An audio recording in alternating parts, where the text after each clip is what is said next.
Agora, sabe o que chama mais atenção para mim? Que os rumores sobre a denúncia do ex-presidente Bolsonaro era que ia ser apresentada na sexta-feira dessa semana. Então, eu te faço uma pergunta. Por que foi adiantada? Não, eu quero saber, perguntei ao senhor se há uma relação entre esses fatos. Eu estou fazendo a pergunta ao senhor. De nossa sobre perspectiva, isso. não. Não há por que preparar uma denúncia como a que a gente preparou para entrar em Tampa, demora dias. E como vocês devem saber de outros casos, os prazos que impor as ordens do ministro são extremadamente apertados. Então a gente teria que e teve que começar a planejar para entrar com essa ação muitos dias antes. Fala galera, seja bem-vindo a mais um vídeo aqui no canal. Hoje temos um assunto bombástico que promete mexer com todo o cenário político. Boa noite, obrigado por ter me convidado. Eu também recebo aqui a nossa Jussara Soares. Obrigado pela presença, viu, Jussara?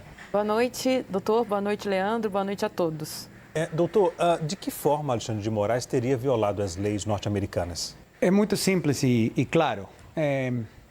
O ministro do Supremo tem 3 caminhos para assistência judicial nos Estados Unidos e para fazer cumprir uma ordem judicial brasileira nos Estados Unidos. Tem um tratado de assistência legal mútua entre o Brasil e os Estados Unidos, feito desde o ano 2001, se não me engano, no qual a Autoridade Central Brasileira, o Ministério da Justiça, o STF encaminha o mandado para o Ministério da Justiça em Brasília, o Ministério da Justiça encaminha o mandado para o Departamento de Justiça em Washington, é recebido por uma unidade especializada que recebe MLATs, pedidos de assistência do mundo inteiro, encaminha, se cumpre com as leis dos Estados Unidos o pedido, é só encaminhado para o distrito correspondente, nesse caso Tampa, e aí pode ser servida e feita cumprir a ordem judicial. Esse é o principal caminho e o mais comum que é utilizado em todas as investigações criminais. Também tem a Convenção da Haia e também tem um sistema que é utilizado menos em investigações criminais, que é cartas rogatórias. Então você tem 3 caminhos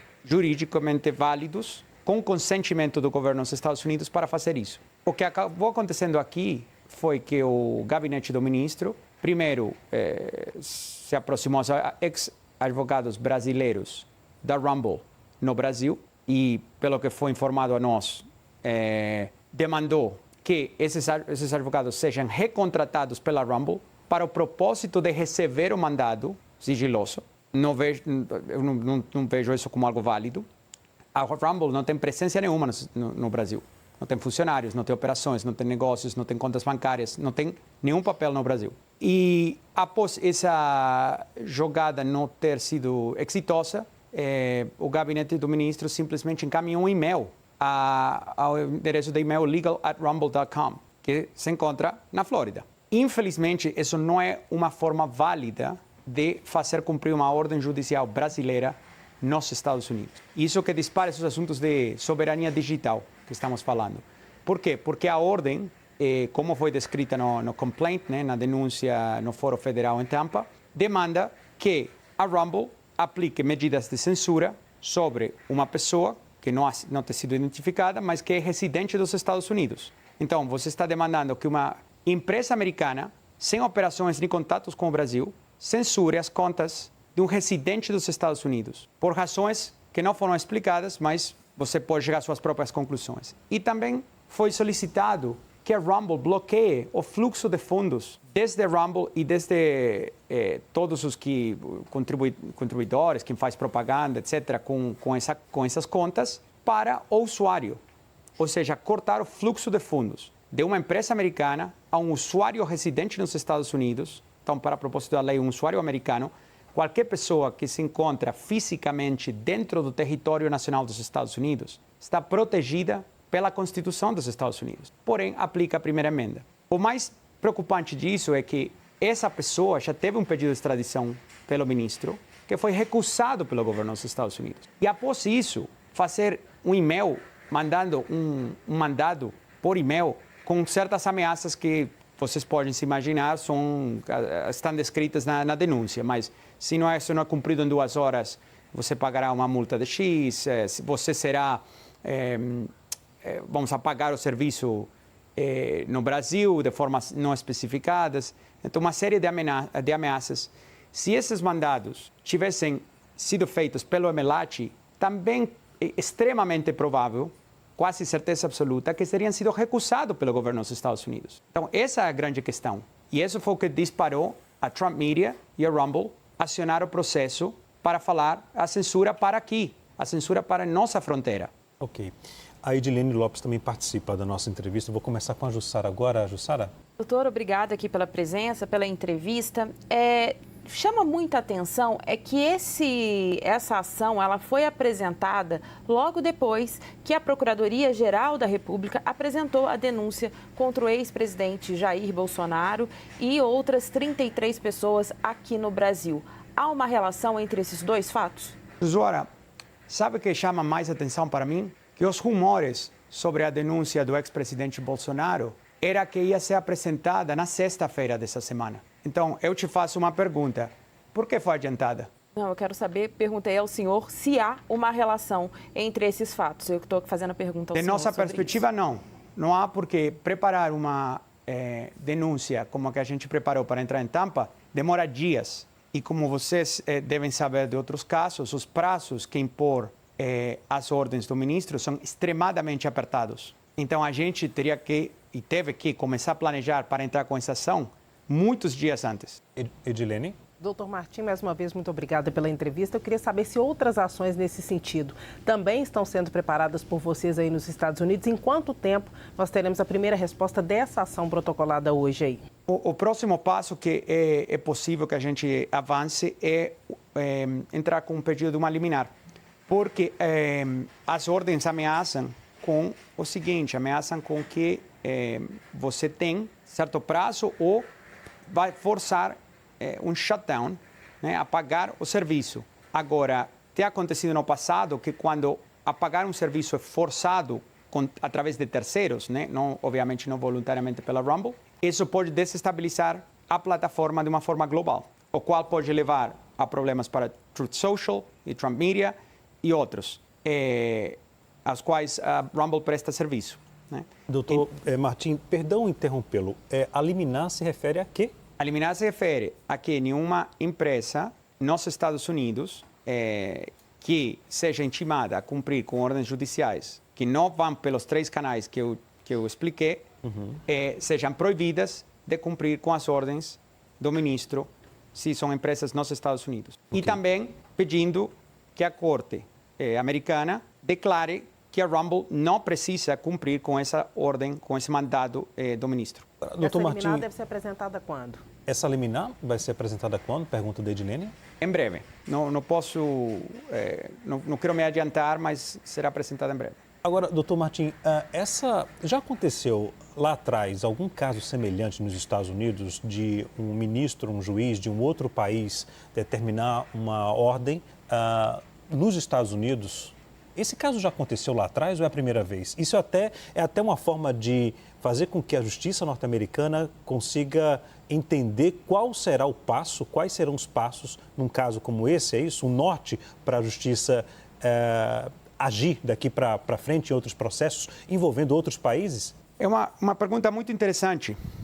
A gente não achou precedentes de uma situação similar. Então, na história dos Estados Unidos recente, que a gente pôde identificar até agora, não identificamos nenhum outro caso no qual um ministro ou um juiz estrangeiro encaminha mandados diretamente a empresas americanas sem cumprir com os canais oficiais para que as autoridades americanas deem o consentimento àqueles mandados. Não conhecemos outro caso assim. Fabíola,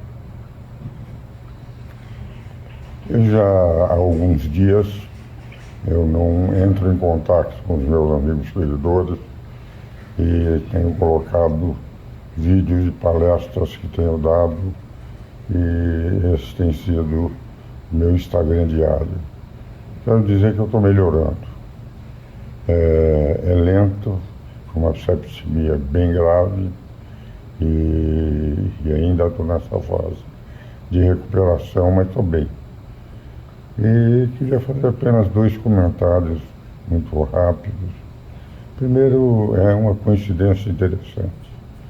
Cada vez que começam os sinais de dólar levantando, elevado, e a inflação crescendo, é uma coincidência interessante, aparecem as narrativas. Por exemplo, Braga Neto foi preso com base numa delação premiada. Ora, delação premiada, segundo o próprio Supremo Tribunal Federal, relatoria do ministro Gilmar Mendes, não pode servir com base em prisão.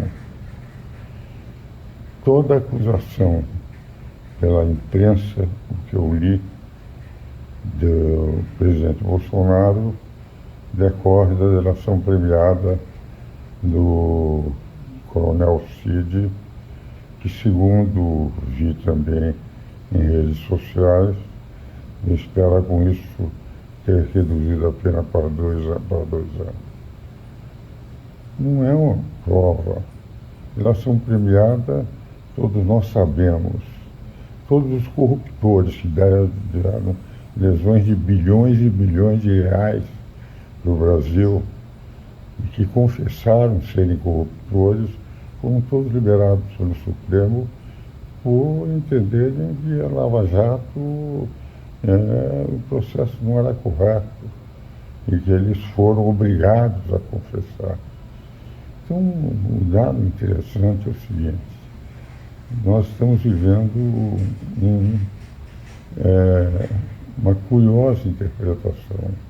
De um lado, quando o cidadão é corruptor, essa corrupção do cidadão, se esse é um cidadão de esquerda, que, enfim, trabalhou nos governos que geraram petrolão e mensalão, é algo inadmissível, que o devido processo legal não foi seguido.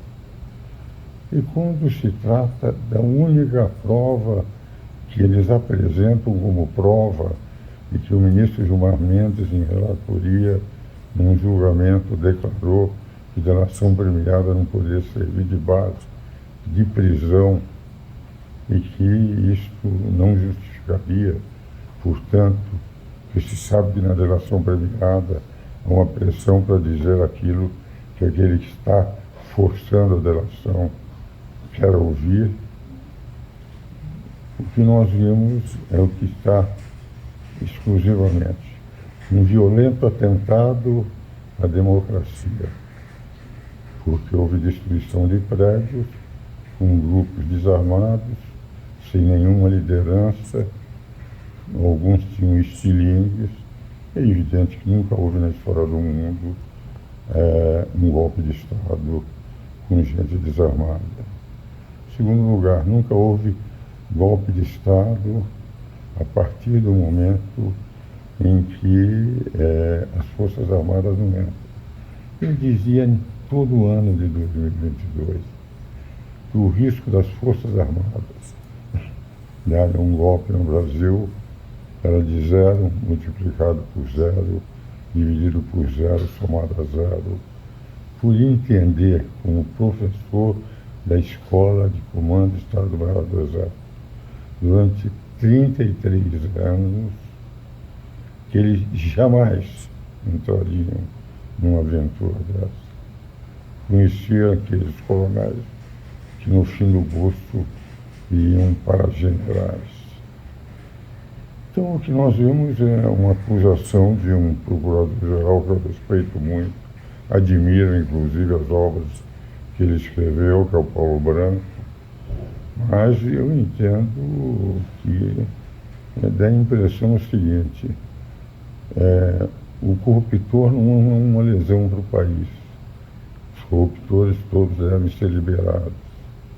Ao contrário, grupos desarmados sem nenhuma chance de dar golpe de Estado fizeram um atentado violento ao Estado democrático de direito. E as figuras daqueles que foram denunciados pelo procurador Paulo Branco de rigor baseado numa delação premiada, porque fora aquilo que consta da delação premiada, não há um ato sequer por parte daqueles que lá estão que tenham demonstrado que houve realmente já, de tentar matar o presidente, ministro do Supremo, que é algo que está superadíssimo na nossa democracia. A democracia é dos países mais civilizados do mundo. E quando isso acontece, acontece raramente e com uma estrutura muito grande, coisa que não havia sequer, porque nas Forças Armadas de 367 mil homens, não há 3 ou 4, ou um pouco mais, uma dezena de oficiais que não eram generais de estrela, porque o próprio general Braga, não há uma palavra do general Braga, apenas o que os outros disseram do general Braga. Então me parece que cada vez em que a popularidade do presidente caiu para 24%, nós temos a coincidência dessas narrativas. Porque, para mim, com todo o respeito que eu tenho, e admiro muito, além de ser amigo do Paulo Branco, sei perfeitamente da idoneidade do Procurador-Geral da República, e conheço muito bem, fui sócio do ministro Gilmar Mendes, no IDP, no Instituto de Direito Público, da qual sou, graças à indicação dos dois, professor honoris causa da instituição, mas eu entendo que isso não auxilia a democracia no Brasil.